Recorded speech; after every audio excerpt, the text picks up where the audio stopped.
30 seconds to the start. Elisabeth goes into today with 230 points as the leader of the UCI Cyclocross World Cup. He's wearing the white and red jersey of leader. Third from your left there. The tape is drawn away.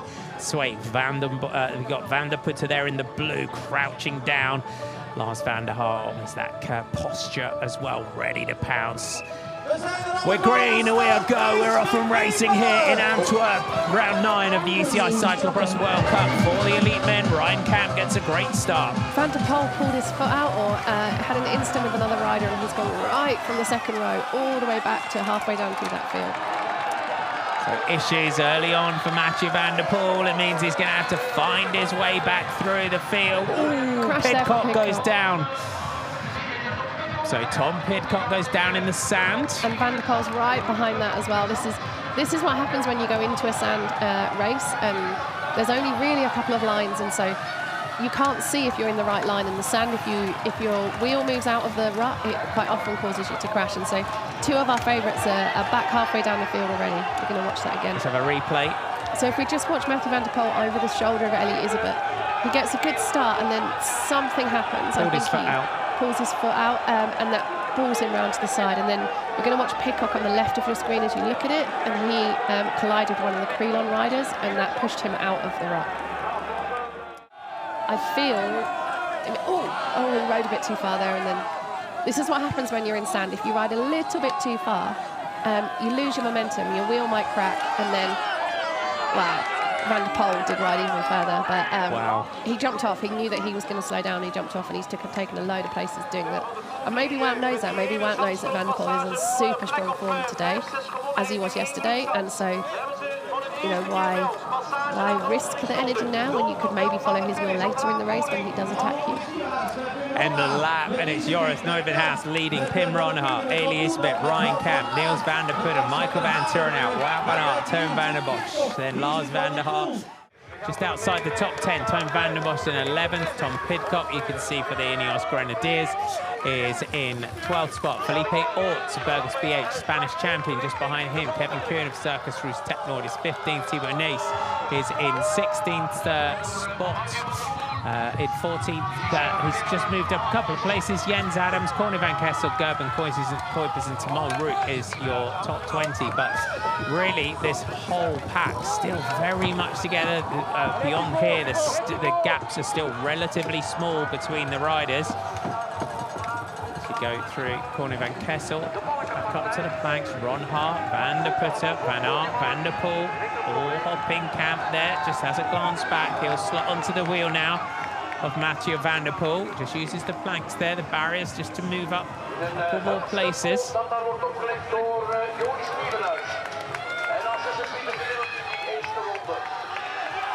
A little replay.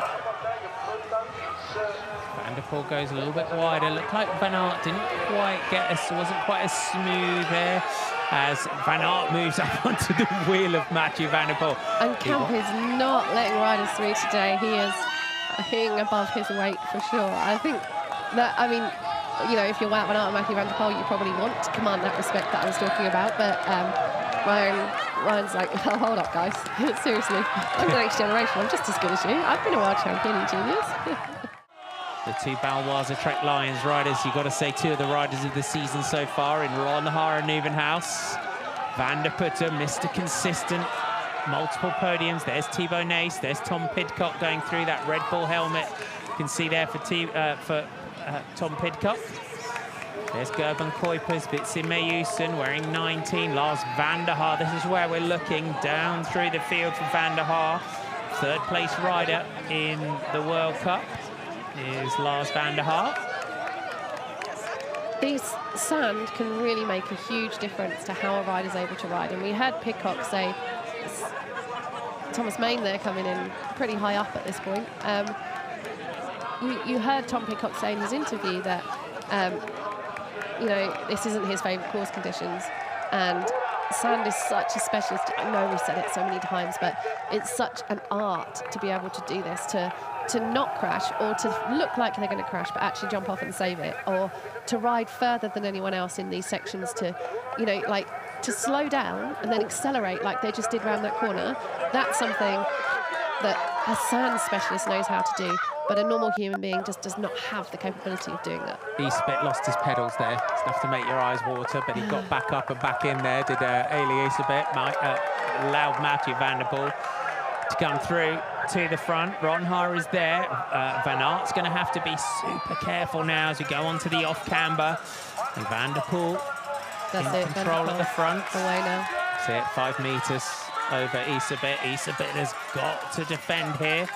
We're going to watch it again. Isabet obviously had to jump off. Van der Poel slowed down enough, but as Isabet jumped back on, he missed the saddle completely, which is, again, in sand.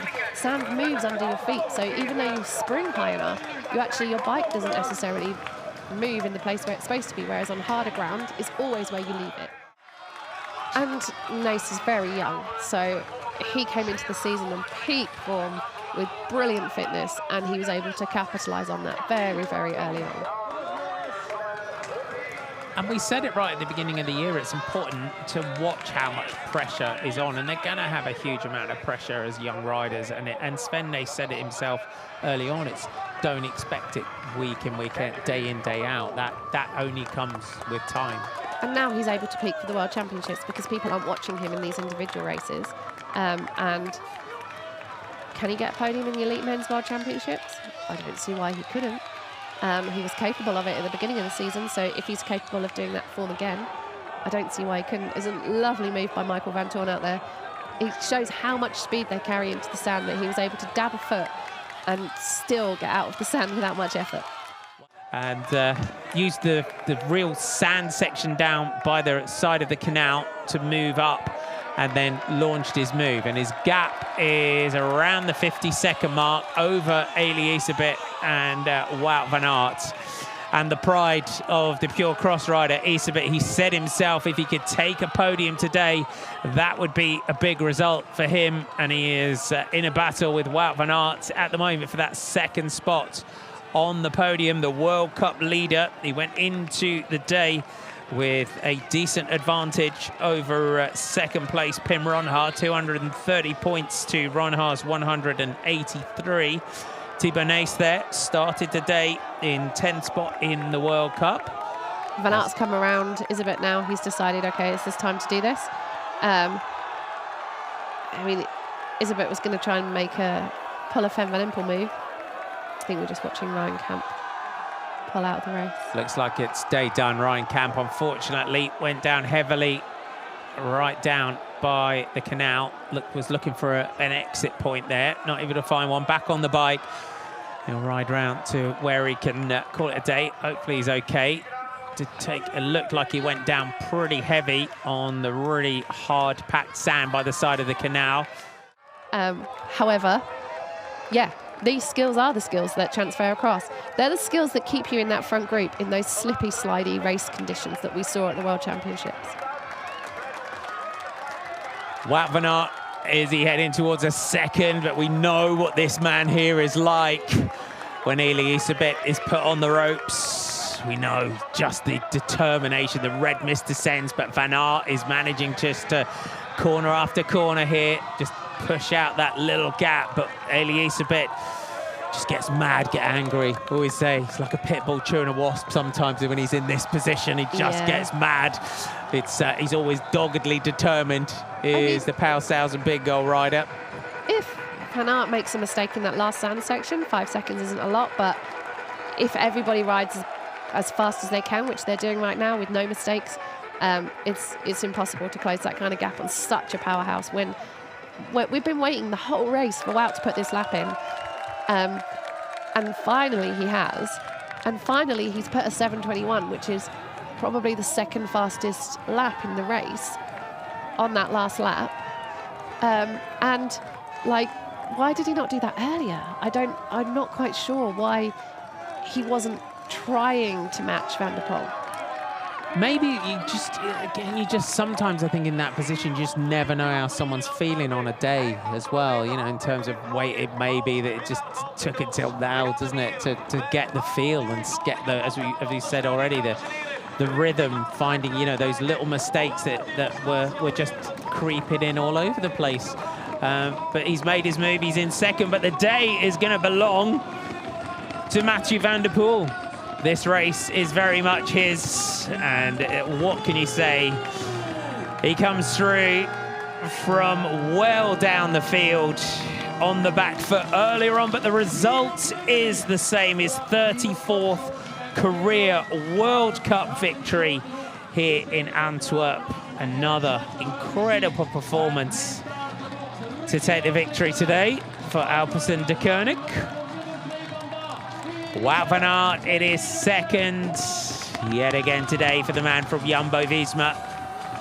Comes in just under 30 seconds down on the winner. And he said it at the beginning of the day, if he could take a podium today, that would be a good result for him. The World Cup leader extends his lead in the World Cup overall. Laurens Sweeck comes in behind him. Joris Nieuwenhuis, who started the day in the World Cup. And your top 10 looks like this. Mathieu van der Poel takes the victory ahead of Wout van Aert and Elias Bit, Laurens Sweeck, Joris Nieuwenhuis, Lars van der Haar, Niels van der Putte, Tom Pidcock, Thibaut Nys, and Toon van der Bosch, your top 10.